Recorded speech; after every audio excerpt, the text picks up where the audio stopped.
27 मई 1997 आसमान में एक जोरदार धमाका सुनकर इस्लामाबाद के निवासी अपने घरों से बाहर निकल आए। यह आवाज न तो किसी मिसाइल के धमाके की थी और न ही आसपास किसी प्रकार की कोई दुर्घटना हुई थी, बल्कि यह आवाज भारतीय मिग-25 विमान की थी जो 15 सालों से पाकिस्तान में घुसकर जासूसी कर रहा था। और ताज्जुब की बात तो यह थी कि पाकिस्तानी सेना, पाकिस्तानी सरकार यह जानते हुए भी कि एक भारतीय लड़ाकू विमान उसकी जासूसी कर रहा है, फिर भी वह चुप थे। तो आज के इस वीडियो में हम भारत के इसी गुप्त लड़ाकू विमान के बारे में जानेंगे जिसने 15 सालों तक पाकिस्तान के भीतर घुसकर उसकी जासूसी की और उसके कई गुप्त राज खोले। कई अन्य प्रतिष्ठित हथियारों की तरह मिग-25 की उत्पत्ति का कारण भी शीत युद्ध था। 1950 के दशक में सोवियत संघ पर लगातार नजर रखने के लिए अमेरिका ने अपने जासूसी विमान U-2 को तैनात किया था। चूँकि यह विमान 70,000 फीट की ऊंचाई पर उड़ता था, इसलिए सोवियत संघ का कोई भी विमान इस विमान के आसपास भटक भी नहीं सकता था। हालांकि 50 के दशक के बाद यह स्थिति समाप्त हो गई, क्योंकि सोवियत संघ ने अब तक सतह से हवा में मार करने वाली मिसाइल बनाकर तैयार कर लिया था।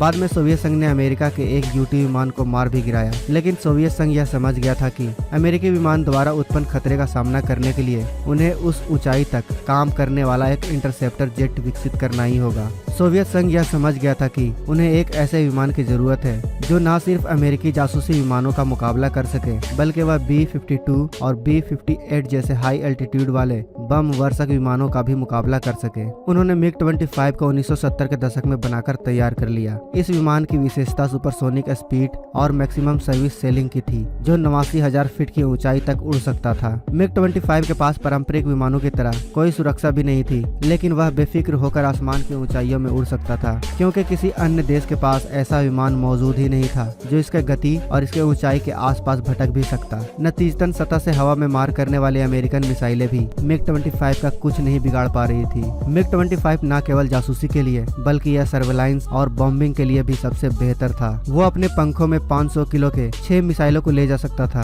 सोवियत संघ ने मिग-25 को और अधिक शक्तिशाली बनाने के लिए इसमें हवा से हवा में मार करने वाली मिसाइलों को भी जोड़ा। सोवियत संघ ने इस विमान को दुनिया से कई सालों तक गुप्त रखा और यही वजह थी कि अमेरिका समेत नाटो सेना ने मिग-25 की विशेषता को समझने की भरपूर कोशिश की, लेकिन वह इसमें कामयाब नहीं हो सके। सोवियत संघ ने 1980 के दशक में भारत को मिग-25 की पेशकश की। भारत निगरानी के लिए जिन कैमरा एयरक्राफ्ट का इस्तेमाल कर रहा था वे काफी पुराने हो चुके थे। इस वजह से दुश्मन उन्हें आसानी से ढूंढ सकता था।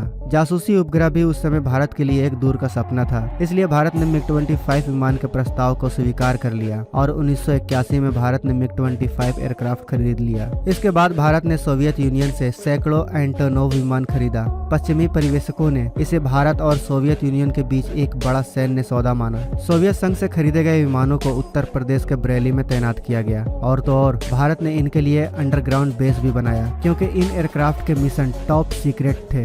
यह मिशन कितने गुप्त होते थे आप इस बात से अंदाजा लगा लो कि मिशन कमांडर के अलावा पायलट और तकनीकी अधिकारी को ही मिशन की जानकारी होती थी। मिशन तभी शुरू होता था जब मिशन कमांडर द्वारा बताए गए मार्ग, ऊंचाई और लक्ष्य जैसे प्रमुख घटकों को तकनीकी अधिकारी द्वारा विमान के कंप्यूटर में प्रोग्राम किया जाता था। फिर पूर्व निर्धारित लक्ष्य तक पहुंचने के बाद 4 अवेक्षण कैमरों की मदद से लक्षित स्थान के चित्र खींच लिए जाते थे। यह कार्य विमान के चालक द्वारा या कंप्यूटर में भरे गए पूर्व प्रोग्राम के जरिए किया जाता था। इस मिशन का मुख्य उद्देश्य दुश्मन के सुरक्षा घेरे की तैनाती और उसके ठिकानों की अधिक से अधिक जानकारी इकट्ठा करना था। विमान के वापस लौटने के बाद इसके द्वारा लिए गए चित्रों का सूक्ष्म निरीक्षण यानी बारीकी से जांच किया जाता था और मिले हुए जानकारी को अत्यंत गुप्त तरीके से इस मिशन से जुड़े हुए अधिकारी तक आगे भेज दिया जाता था। उस समय मिग-25 प्रति माह 20 उड़ानें भरता और पाकिस्तान के अंदर जाकर खुफिया जानकारी इकट्ठा करता था। यह अभियान कितना गुप्त था आप इस बात से अंदाजा लगा लो कि अभियान की गोपनीयता को देखते हुए किसी प्रकार की कोई कागजी कार्रवाई नहीं की जाती थी।